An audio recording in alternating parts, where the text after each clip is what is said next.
like when you don't appreciate change, you cause yourself a world of misery. Like if you are constantly trying to keep the things you like the same, it's like, okay, I like these people and I like the situation, and this is how I always want it to be from now to infinity. But that's just not possible. Diego, millions of people know you through your pen name, Young Pueblo. But I'd love to hear some of your backstory. What happened in your life, Diego, that led to the creation of the pseudonym and the great work you're doing? Yeah, thank you for asking. So it's a bit of a story. I think there's a few factors involved. I think one was emigrating from Ecuador to the United States when I was about 4 years old with my family.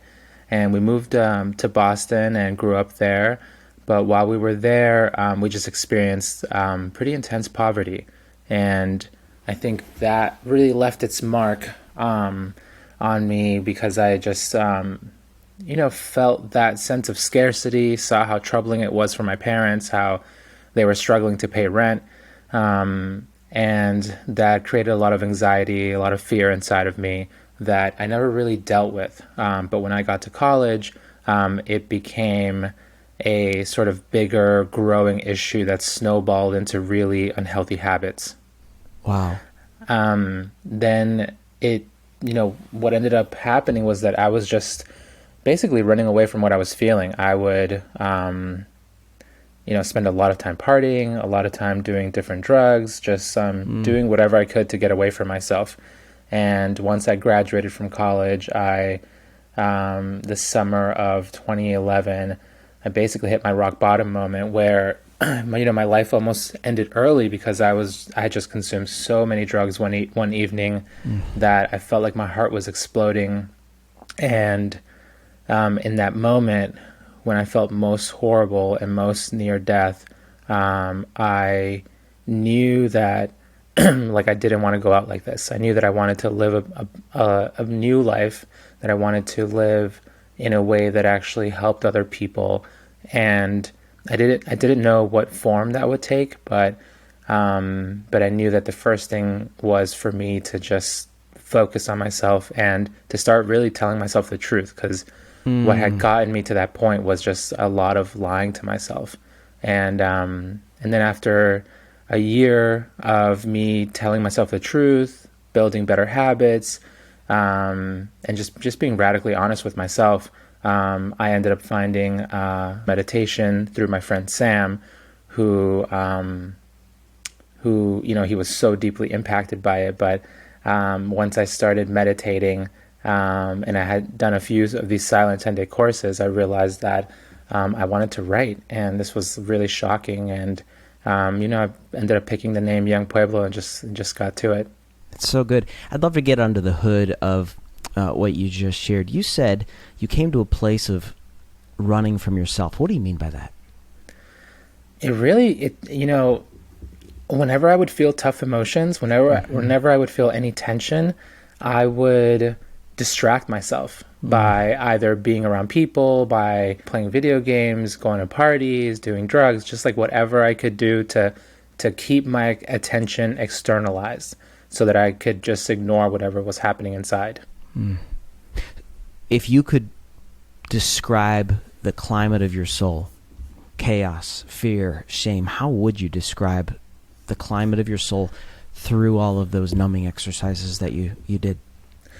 It was almost like if there was a hurricane happening inside of me. Like it felt like it was just really turbulent, and there were moments of quiet, but it would come roaring, and it was a plea for me to pay attention to myself, and I only realized that later on. How did you know? Because I think this is really relevant for the folks joining us today, Diego. How did you realize that the change you really needed to make wasn't external, but instead changes that needed to happen on the inside? I think, when I was there, when I was having my rock bottom moment, I knew, like, it just kind of appeared in my mind, like where it was like, how did I get here? And I got here by just constantly lying to myself, constantly, like I did not want to admit that I didn't feel good. and that like I just wanted to pretend like everything was okay. But once I was able to admit that I felt terrible inside, there was immediately some relief, and I realized like, okay, if what got me here was lying, then telling myself the truth could help me, pull myself out of this. When we believe a lie, we empower that lie to create strongholds in our minds, right? So how many people today, just maybe a little bit of a generalization, Diego, how many people today do you think have been living under a lie for so long that they think it's just normal life? They think it's Tuesday when it's anything but normal. What do you think? I think it has to be massive. I think a lot of the times these little either lies we tell ourselves or things we willfully choose to ignore actually help us survive, right, to a certain extent, because there's just so much going on. So in some ways, like the world is just inundating you with information, and that in combination with your own emotional history, like there's only so much that you can handle, especially if you don't have a particular healing process or something to help you process whatever's happening within you. So in some regards, I see why there is that inclination for us to just, disregard the complete truth, because it's just easier to live day by day. But what I was finding personally was that I was ignoring way too much of the important things that were happening inside of me, that it was just creating and feeding the chaos. The strength of a lie, Diego, is that when we're deceived, we don't know we're deceived, right?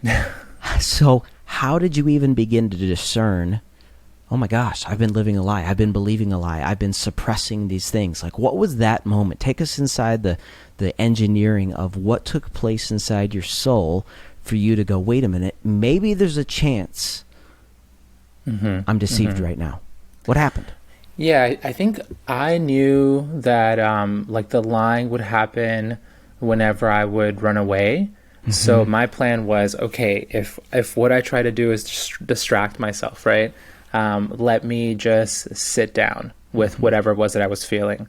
And this, externally looks really mundane. Like there was nothing exciting happening. It was literally just like me, when I like felt some sort of tension or another, some sadness, some, anxiety or whatnot, it was like, let me just sit with it. Let me just like sit on my bed and feel, like literally feel this feeling in me.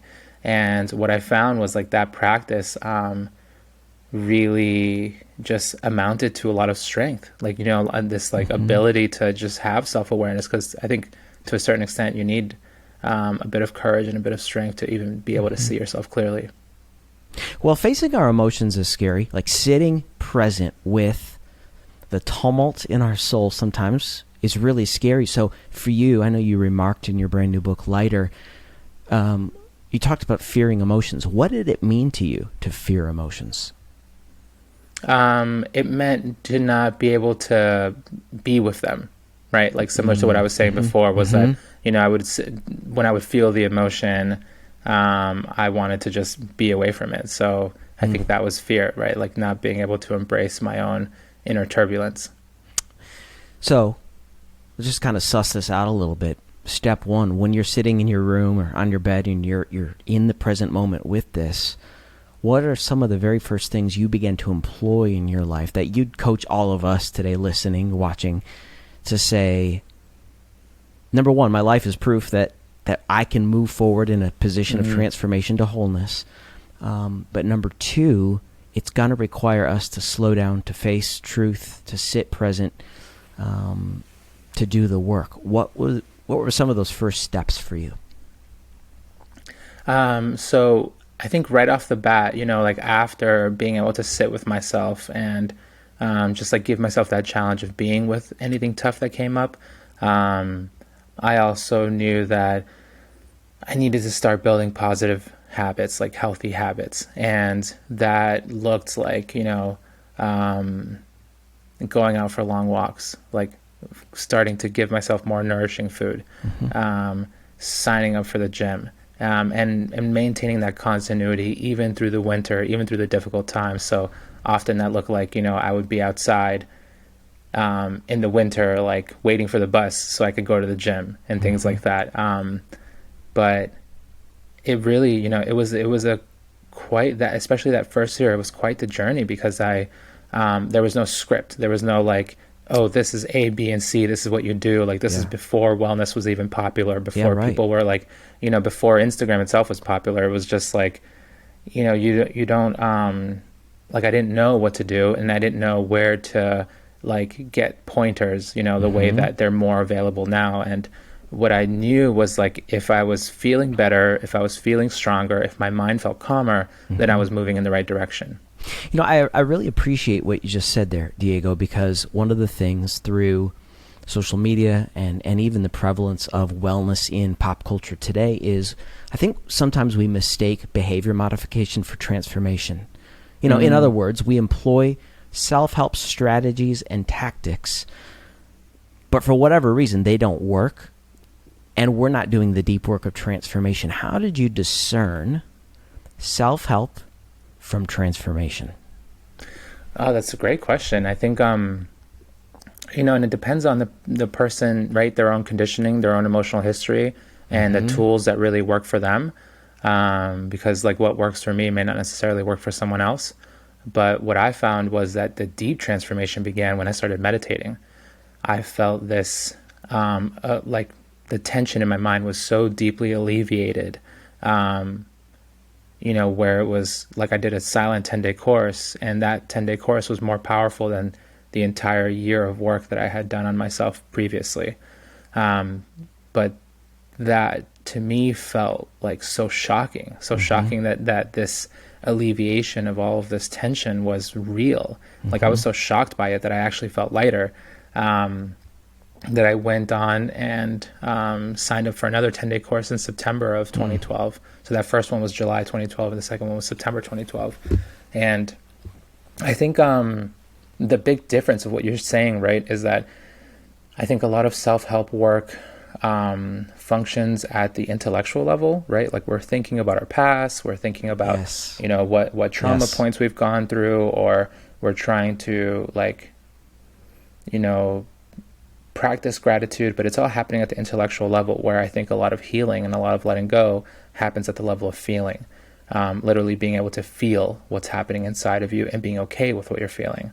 I think that actually helps release things at a pretty profound level. And that's what I ended up experiencing through meditation, was that, I've been thinking my whole life, and that has only gotten me so far. But when I was really enhancing my ability to feel, that just helped immensely, like in ways that are almost incalculable. How did your body respond? In other words, I tip my hat to a book like The Body Keeps the Score, Bessel van der Kolk. How did your body respond? Because I'm so fascinated by spirit, mind, body work. It's all connected. It's all integrated. In order for us to live integrated lives, each domain of our life has to function together. So when you began this process of healing, Diego, what happened to your body? A lot. When I started, first off, I, started losing weight. And, even to go to like the more sort of nitty gritty, like when meditating, like a lot of what we have felt in the past, it gets accumulated in the mind, it gets accumulated in the subconscious. Yes. And when we are meditating, like it's meant for purification, like it's meant to really clean out your mind. And the goal of it is ultimately total liberation. But on the way there, you need to purify the mind. And what that looks like is, you'll have moments where these like really intense sensations may come up. And you'll feel, either some pain or some pressure that doesn't really, just like it pops up out of nowhere, and it'll, come up to the surface and burn away after some time. So it's common for a lot of different meditators to just like, you just feel something a little strange in the body that is there because you're already going so deep in your mind that the body will reflect that. What's amazing to that is I just read a statistic last week, and it was published, I think, back in 2015, if I'm not mistaken. But there's a study released that shows that scientists have begun to prove that traumatic memories don't just live in our mind, but instead those traumatic memories live in our cells all throughout the body. That's stunning to me. Yeah, yeah. And it's definitely something that's now, like when you gain more experience meditating, it's just like, you know that that's part of the game. You know, you're sitting there, you're observing reality within the framework of the body, and then some sensation or another may come up, and the sort of those old, old bits of conditioning are like literally will come out through your sensations. Yeah. Well, this is, and we talk about modern neuroscience a lot here on the podcast, Diego. And so one of the things I think about in what you're sharing is self-directed neuroplasticity. Thoughts are actually real. Yeah. That can change. Our mind changes the physical structures of the brain, and that blows my mind. I love that. I love that too, because you're reminding me of like when I finished my like first and second and third course, back in 2012, 2013. I remember feeling shocked. I was like, why didn't anybody ever tell me that the mind was so malleable? Like I could literally feel how malleable it was. And then when I started going out in my daily life, like I still felt anxiety, but it wasn't as intense as it was before, right? Like it was there. Yes, like sadness was still there, heavy emotions were still there. But as I kept meditating, literally the way my mind worked, the reaction to whatever situation was happening was just less and less intense over time. Okay, so this is a broader question then. What happens when we heal? Like, what expands in our potential effectiveness for life and in relationships? I think it's actually like, that's how I define healing personally. It's like your healing is real if the intensity of your reaction is decreasing, right? Because oftentimes we're on these like sort of blind, we're sort of moving through these patterns that we're not really aware of. And something will happen and it will remind us of the past, and we'll react with anger, and then the reaction of anger happens so quickly. Right? Or the reaction of anxiety happens so quickly because we're like, this situation currently reminds us of whatever happened when we were like 4, 5, 6 years old. But when you are able to build self-awareness, when you have some tool that's helping you alleviate the conditioning in your mind, then whatever situation may arise, you still may feel that anger or whatever emotion it was that you normally react with. But now you can feel it and you can give it space in your mind without letting it dominate the entirety of your mind and your actions. So you can almost like feel the tension, feel the anger, but you're not letting it just take control of your tongue. You're not letting it just take control of like, of what you want to say or do or whatnot. And you can just let it be there. So you can honor the fact that it's there without giving it all of your power. Connect self-awareness to an idea you touched on moments ago, and that's radical honesty. Can we spend some time on that? Like, what is radical honesty, and why do you believe it's a linchpin to healing? Yeah, and I think and radical honesty is a term that I think a lot of people have, put their own ideas behind it. And for me personally, radical honesty, it doesn't have to do with other people. It has to do with you. It has to do with you and yourself, right? So like, I can see that there's some value in telling people what you think, but I think there's way more valuable in being honest with what's actually happening in your own mind. So in terms of like what you said, it's just key. Like it's a linchpin. Like if you really want to embrace your own evolution, then you're going to have to just constantly be aware of yourself. And at first it seems difficult, but after a while, you build that culture and that habit and that sort of mental spaciousness so that you can have a bit of your attention on yourself as you're moving through a conversation, as you're dealing with a difficult situation, and you can feel the ups and downs of your own emotions and sort of better gauge what is actually a skillful action in this moment. Is there a checklist maybe that we could put in our back pocket, so to speak, regarding growing in self-awareness? Anything that you'd advise? The key thing that I would advise, and I think this may be like, well, actually it's becoming more, because I've been writing since like 2015. And what I'm finding is that now people are getting more accustomed to doing the harder work of like finding a tool, right? Like literally finding some method or another that will help you navigate your own internal forest. And I would say if you want to build self-awareness, if you want to make better decisions in your life, if you want to really transform your mindscape,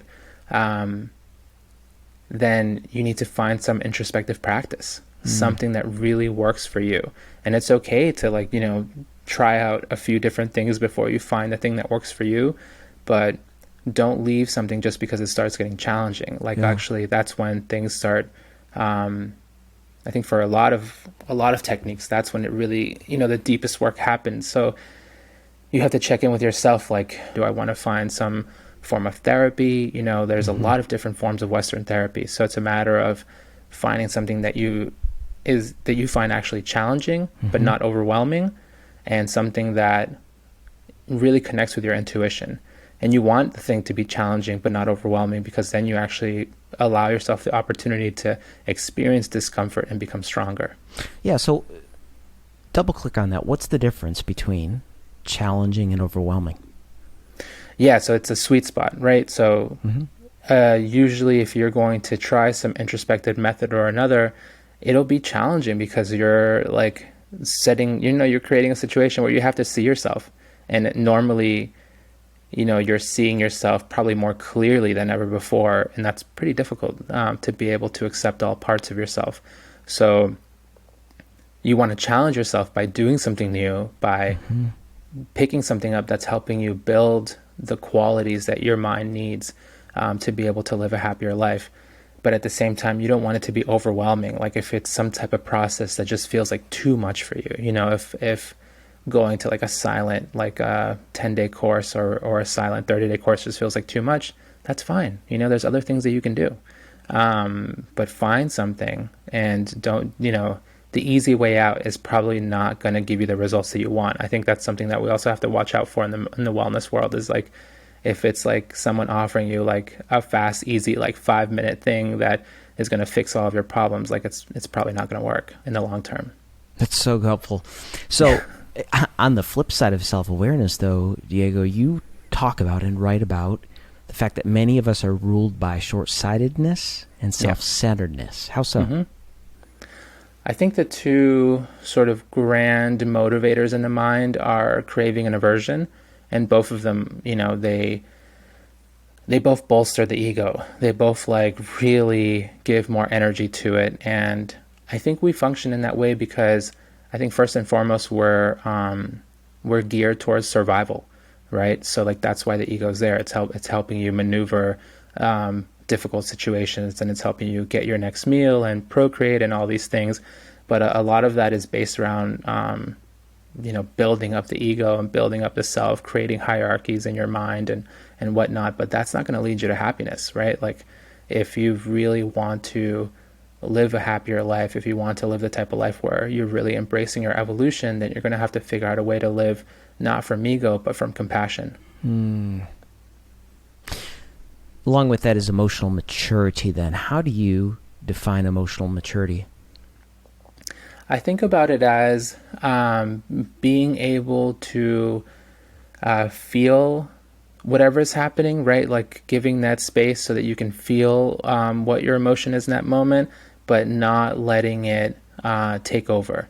I think especially on the personal level, like if we're able to practice that, if we're able to, you know, really respect and honor the fact that some tough emotion is coming up and you're really sitting with it, but simultaneously you're not letting it take control of your actions and you're just letting yourself be with it, then that quickly, when it becomes an interpersonal situation, that skill will help you so much, because then you won't fall into that cycle of just projecting whatever it is you're feeling onto your partner or trying to make it their fault in some way that where you're like, you know, doing like acrobatics, like, you know, like to try to figure out what narrative that you can create to make this somehow their fault, when in reality, you know, you may have just woken up like on the wrong side of the bed. Now, this is really interesting, and you just mentioned narratives. One of the things that I think creates a negative narrative inside our own minds is this toxic cycle of what I articulate as accusation, speculation, rumination. And It's just a cycle of Nice. accusation, Yeah. speculation, and rumination. Yeah. Speculation is when we form theories based upon evidence that just isn't there. Rumination is so devastating because we just, like a cow on cud, we literally just ruminate and chew this thing, and just, it's the only thing present in our dominant conscious mind. And then accusation comes where it says, oh, this is why this didn't happen. It proves that you are fundamentally and fatally flawed. You are within yourself a mistake. So let's just stay there. When irrational fear and rumination hits your mind, Diego, what happens next? This is really big for a lot of people. Yeah, and I think that's why, calling back to our earlier part of the conversation, like that's why it's so important to have your tools, right? So like, how do you process your emotions? Are you just going to keep thinking about them, or do you have some tool that's going to help you feel your way out of it? It's going to help you. You don't necessarily know what time it's going to end or whatnot, but being with it is better than becoming it, and there's a difference there. Say that again. Being with it is better than becoming it. What do you mean? And it's, just hitting at what I was mentioning before, where like similar to emotional maturity, where you can just be with what you're feeling without letting it take over. I think there's a subtle space there where I think a lot of mature people live. It's like, yeah, I don't feel good right now, but I'm not going to make you join me in not feeling good by saying mean things to you. I'm just going to, allow myself to not feel good, and I'm going to still intentionally move very gently throughout the day. Wow.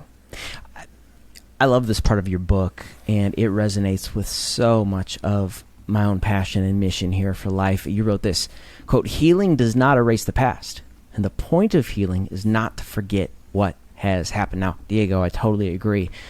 Scars tell a story. We all go through life and are wounded in some aspect, and when those wounds heal, scars form. So scars tell a story, and scars form after the healing happens. But too many of us, Diego, unknowingly live life through emblematic open wounds of the soul. We've done so for so long that we don't even recognize the dysfunction and pain for what it really is. I'd love to hear your take on that, and then how do you coach people toward healing in that context? And here's the context once again. We want scars to form. Scars tell a story of, yes, pain of the past, but healing that happened. But too many of us live from open wounds of the soul. What do you say? Yeah, I think that's it's really true. I mean, that's kind of one of the toughest things about society today is that we're living from unhealed places. Like we'd rather not suffer. We'd rather not be, roiling in misery. But the reality is that healing is still relatively new, even though there's more people actively healing themselves than ever before. I would say like millions and millions of people. And I think that actually gives me a lot of hope because our personal healing is deeply connected with our global situation and how much it can improve. But now more than ever, like there's this like healing generation emerging. It's really helping them see transformation happening in their daily lives. But I think there's just that's the reality is that where like you said it really well. Like there's people are just living from wounded places, and that creates disharmony. It creates chaos. It creates people getting hurt intentionally and unintentionally. You had mentioned a generation of healing rising, and that really is exciting to me. How did you fall upon the pseudonym Young Pueblo? That's really cool. Yeah, I think honestly it just came to me. It came to me when I was signing on to Instagram for the first time, back when it was still a personal account. Like I opened it up at some point in the middle of 2012, and I wanted to create a name that would represent my Americanness and my Ecuadorianness. And Pueblo really means like the masses of people. And it has a lot of different definitions, but that's what it means where I come from. And young also just, that I love the word young. And when I started meditating, it became clear to me in a way where it hadn't before, right? Like I started realizing, I was like, wow, I was like, I'm so immature. Like, I'm like, I started really seeing myself, and I'm like, okay, like I have a lot of growing up to do. And then I started thinking about the world, and it hit me. I was like, wow, I was like, humanity as a whole is incredibly young. I was like, we don't know how to do basic things. Like, we don't know how to not hit each other, how to clean up after ourselves. We don't know how to tell each other the truth. We don't know how to share. It's really quite a struggle. And to do these like fundamental things that we usually try to teach children when they're little, and how to play with each other. But I really have that hope that now that we're more and more of us are embracing our evolution, and that we're sort of learning how to live from a place, like you said, where the wounds are actually healed, right? Like we can have the scars and be able to move forward from them. That it will help us not only look at old problems in new ways, but one thing that I find that's really across the board is that when you deeply are, getting better at understanding yourself, you're going to be much less inclined to hurt another person. You're just not going to be interested in it, right? And you're also going to be less tolerant of systemic forms of harm as well. It seems like the pseudonym Young Pueblo is less than about an identifier for you and more so a call to action to all of us. Yeah, exactly. So Young Pueblo is not really about me. It's more so that when I started writing, I was like, oh, I want to write within this context that we're all maturing. And it gave me, a beautiful, flexible framework to work inside of. That's really cool. What was the inflection point for your Instagram account? You said it started just personal, but the hockey stick up into the right curve. Like what was that moment? When did things really take off? That's a good question. So I think at some point in 2017, so I released my self-published first book, Inward, and it was like reissued again by a publisher, because a publisher, Andrews McMill Publishing, picked it up. But I think I had like about 70,000 followers at the time on Instagram when I first released that book, and I think it was really helpful to have like something to give people, so that it wasn't just like an online thing. And I remember I ended up selling like 12,500 copies in like 6 months, which like for an account that has like 70,000 followers, that's like a lot. And I was really just surprised by it, and it was just inspiring to just keep going. But there was a point too when I think when I got around 100,000 followers or so, everything kind of just picked up and just like started growing a lot faster. So that 100,000 to 1 million was shorter than from 0 to 100,000. Yeah. What's really interesting about the medium in which Young Pueblo exists is in social media. It's the very thing that captures our attention. I mean, I just read a study the other day on Forbes that, people are in front of their screen hours upon hours a day, and it seems like you have a really unique opportunity amidst the medium that is doing everything it can to steal our attention, to steal our focus, and you're jumping in that very medium to make a difference. It's really cool. Yeah, and that was, the way you positioned it, I felt that's exactly what the strategy was like, okay, like, I thought about where is everyone right now? Everyone was on Instagram, especially back in 2015, like it was just like by far the most popular app. And I thought, let me, how could I even, set up a situation where someone may give me a few seconds of their time, right, to see if this even connects with them. So I thought, okay, let me go with hyper minimalism, because Instagram is full of color. It's full of color. Everything is, and this is before memes even were really popular, right? I think they had started picking up, but it wasn't the way it is now, where like memes are everywhere. And I thought, I saw Rupi Kaur and R.M. Drake, they were putting out poetry in these beautiful like black and white formats, and I was like, I love this format. It's way more eye-catching because it's in contrast to everything else that's out there. And I thought, okay, I have my own message, let me also put poetry out in a black and white format. And it worked, like having that sort of shareable content that people could then, if they enjoyed it, they could share it on a story or share it on their own pages. Just helped everything sort of balloon and grow from there. But I think it helped that, it wasn't too many words and it was just black and white. Hyper minimalism, does that almost represent a stake in the ground against the overstimulated culture in which we exist, where anxiety and such just thrives? You wanted to sort of put a stake in the ground to say, no, there's another way. Yeah, I mean, I appreciate it personally. Like I love minimalism, and me too. I think it's like a sigh of relief when everything is like oversaturated with color and video, and everything else is just like really trying to keep your brain busy. But when with the black and white, and I'm grateful to other authors that do it in that manner as well, where it's just like a simple color with the words, and it's all about the message, right? It's all about the message. It's not just trying to get you to buy something. It's not trying to get you to like, I don't know, consume something in a manner where you're left with nothing. It's more like, I do want you to think about this, but I'm hoping that you gain some type of like, at least a little bit of self-awareness from processing this.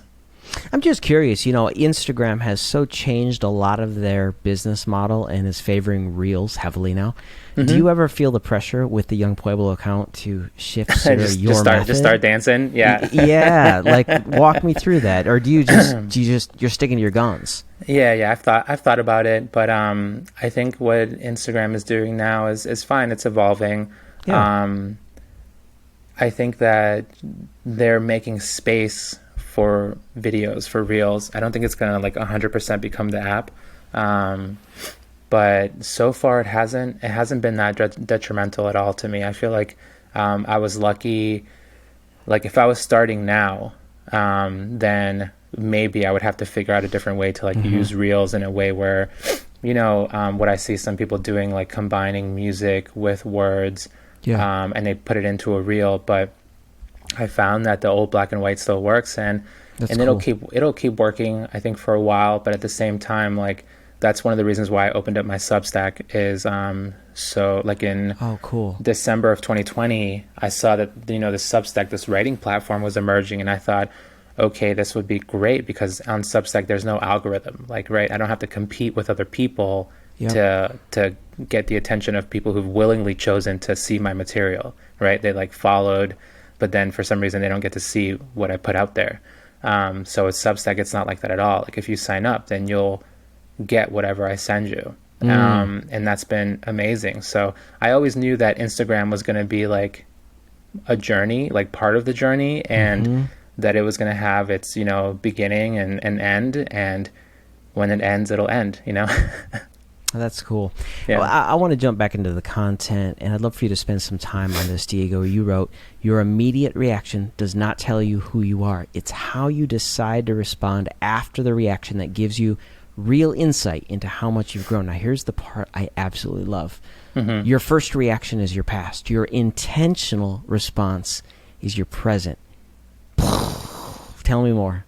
That's phenomenal. I mean, if you're gonna, after listening to us talk, if you're gonna walk away with anything, that, and also the 3-part breakdown that you put out earlier was amazing. Oh, thanks. With the narratives and whatnot, and the rumination. But I think it's the insight that I see repeatedly within myself, especially when meditating. It's like I'll have the reaction of, something that I don't like, but I know that if it's, some quick reaction of immediate anger or immediate jealousy or immediate, selfishness or something like that, that's just like the old accumulations of the past.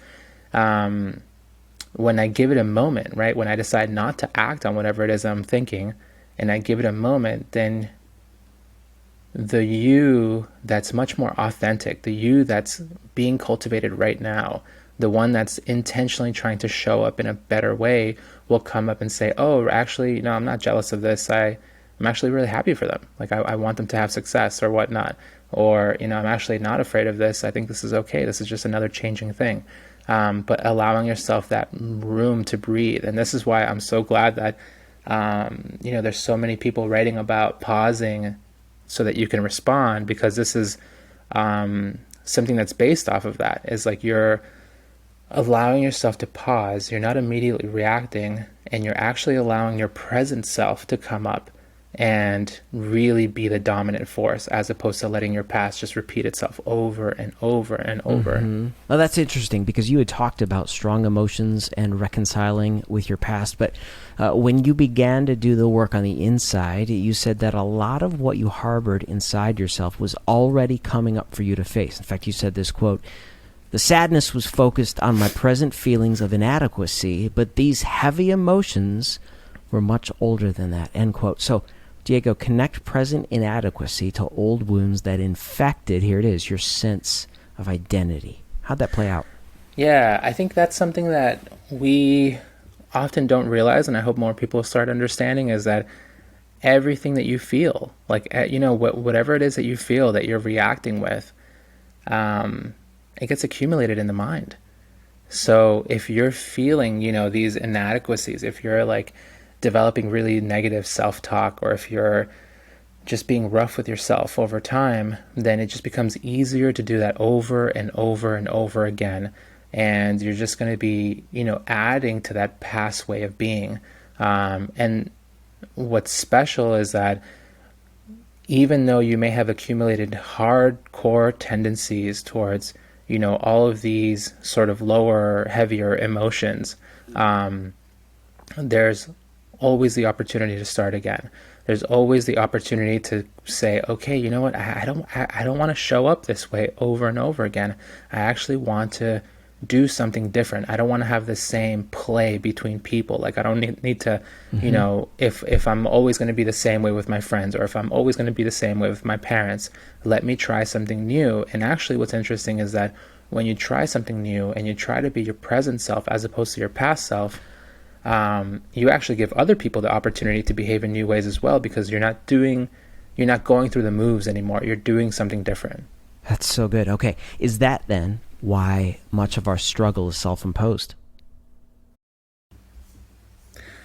That's a great question. I think a lot of our misery is self-imposed. I think we, in a lot of different ways, right?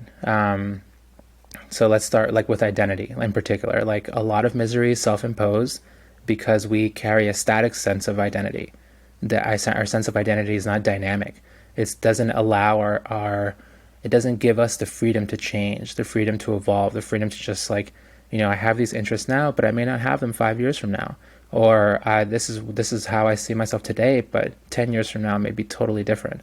And similarly, right, because we don't have this like flowing sense of identity, a lot of that comes from not having a deep appreciation of change. Like, when you don't appreciate change, you cause yourself a world of misery.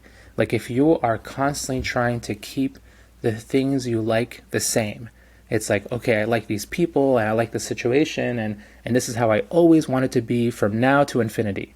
But that's just not possible. Like, right, this whole universe is fundamentally based on impermanence. Like, everything is changing at every level. And whether it's the physical, the atomic, or the mental level, like, everything is flowing and changing. So not only do we have to allow our identities to move more like a river and flow, but we also have to appreciate and embrace impermanence, because if we don't do that, then we're not going to be able to let go. We're not going to be able to just better tolerate the difficult moments in life. And if you don't have a deep appreciation of change, then you won't have the inspiration to show up and be truly present in the, with the people that you love. Because if I know that you're not always going to be there, if I know that you're not always going to be there in the same state that you are now, then I need to take advantage of this moment and really spend time with you, because this is what is available right now, but I don't know what's going to be available after that. So for those of us who are change averse, and all of us, right? Yeah. Do we have to address the fear motivation that's deep on the inside, the narrative that says when change happens, you will not be taken care of, you're not safe, you won't find belonging, you won't find connection? We have to wrangle those things first in order to become more malleable and to go with the flow, right? Yeah, and I don't think, it depends on how you look at it too, because for some people, you might not need to like deal with the fear aspect of change first. What you might want to do is change the framework of the way you're thinking about it and understand that change itself is actually giving you all the things that you love in life. If it were not for change, the people that you love would not exist. They would have never been born. Like nothing in matter, like right, all matter would not be able to move were it not for the quality of change. So if you understand that change itself is actually bringing to you the most beautiful experiences of life, then you start to better embrace it. If you start to really understand that, like, wow, like, my wife, like, she literally, like, I get this opportunity to be with her. And as opposed to fearing, whenever one of us may pass away, I'm better off just understanding that, like, wow, I get the chance to be with her. Like, this is incredible. And it would not have been possible were it not for change. When you encourage people to let go, what are we letting go of? Like expectations of outcomes? Yeah, you're letting go of attachments. It's anything that you're deeply that you want so badly that it's building tension in your mind. So right, and now don't get me wrong, like it's totally good and fine to have motivations, to have goals.